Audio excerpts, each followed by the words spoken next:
Hey, what's going on, guys? I'm here at the dealership with the Chevy Camaro. This vehicle was parked at the overflow lot for about 3 weeks or so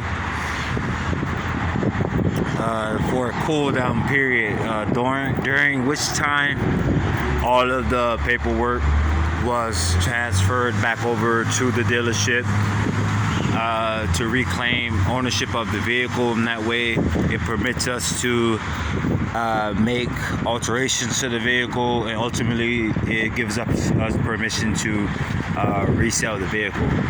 Now, as you noted in the beginning of the video, there was a icon on the dashboard that pertained to the pressure in the tires, and I just wanted to take that opportunity to talk about something that's mundane. However, it is a safety hazard, and it has cost-effective properties to it.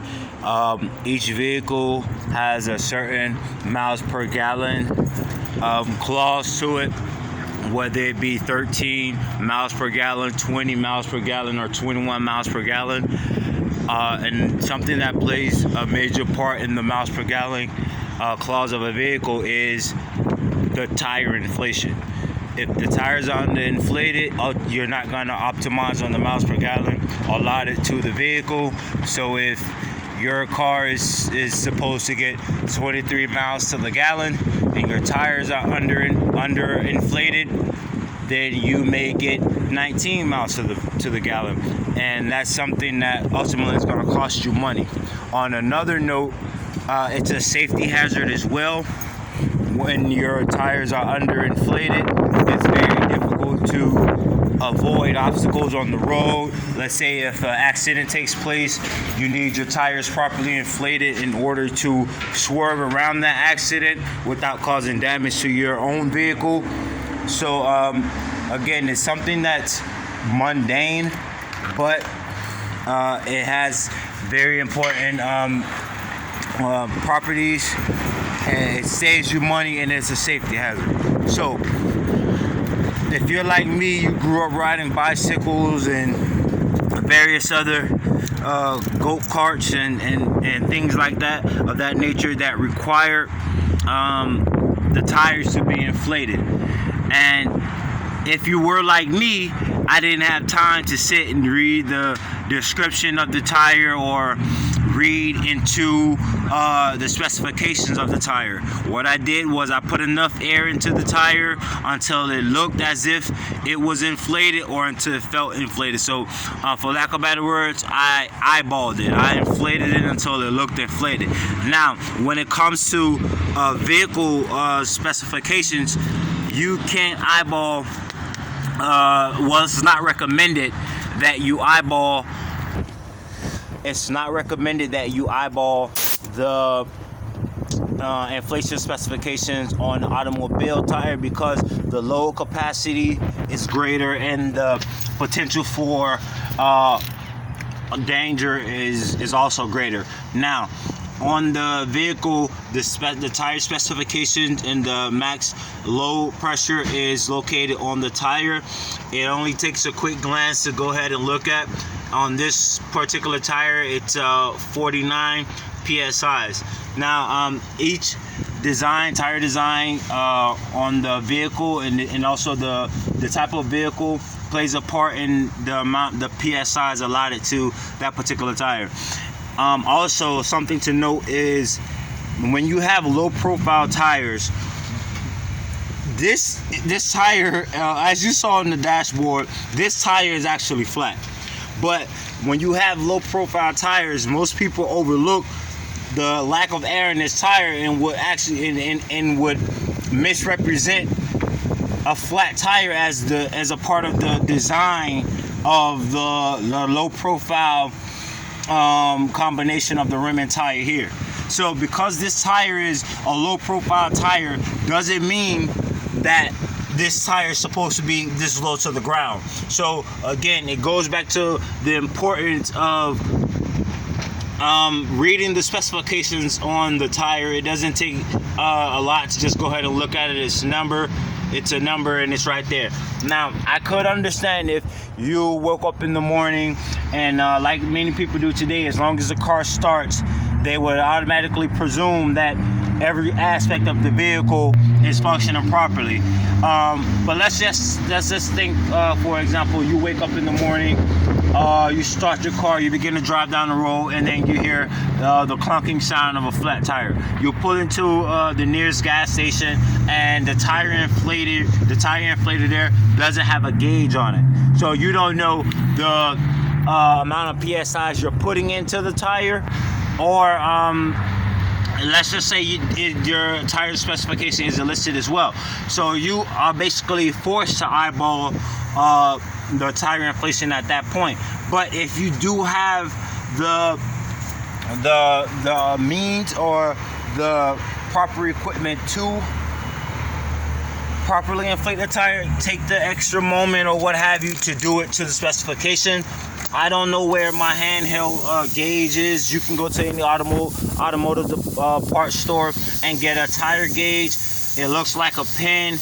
You can store it in your glove compartment or what have you, just to again optimize on the miles per gallon aspect of your vehicle, and also to enhance the safety of your commutes, to enhance the safety during your commutes and ultimately get you back home safely. Now, as you can see here, I connected this inflator to the tire here, and it is way below. I mean, this is reading under 20, under a little bit above 20 per se. So we're supposed to be here somewhere by this line there, and we are way down here. So we're gonna go ahead, and this tire is obviously underinflated. We should be at around 50. We're at like 22. So again, it doesn't take much to inflate the tire properly, but underinflated tires have enhanced the danger aspect of driving on the road. It makes it a lot more difficult for you to maneuver the vehicle effectively in the event of an accident, and you want to avoid that. You want to avoid underinflation. So we should be at around 49 or so. Again, if you're at a gas station and they don't have the equipment that has a gauge on it, you could get a handheld gauge from an automotive parts store and keep it in your glove compartment. And again, it is a beneficial tool. It increases the safety of your commute. It saves you money, and ultimately it provides a peace of mind to know that in the event you are required to perform outside of the normal requirements of driving and the day-to-day driving, and you might have to, swerve or accident or swerve from hitting an animal or a person. You want to make sure your vehicle could respond to your demands in that split second, and that could save your life. So tire inflation is very important. Right now we're approaching the 49 required for this specific tire. I'm gonna go under 49 again, because this vehicle isn't being driven on the road as much right now, so it doesn't require it. And also, if I'm not mistaken, I'm gonna get these tires changed and get some new rims and stuff put on this vehicle. But that's neither here nor there. Again, utilize the specifications that are on your tire. Could potentially save your life. It saves you money towards your miles per gallon. You want to optimize every aspect of driving the vehicle, owning the vehicle, and so forth. So go ahead and just read the specifications on your tires. If you don't have one, get a handheld tire gauge. You can get it at an auto department store. Just to have in the vehicle in the glove compartment. Preventative maintenance is better than maintenance. Inflate all your tires. Check them in the morning, daily, before you drive on the road. See if you have a leak. See if there's something that needs to be repaired. And go ahead and do that to increase your chances of returning home from your commute safely. All right, I'll get back with you guys later.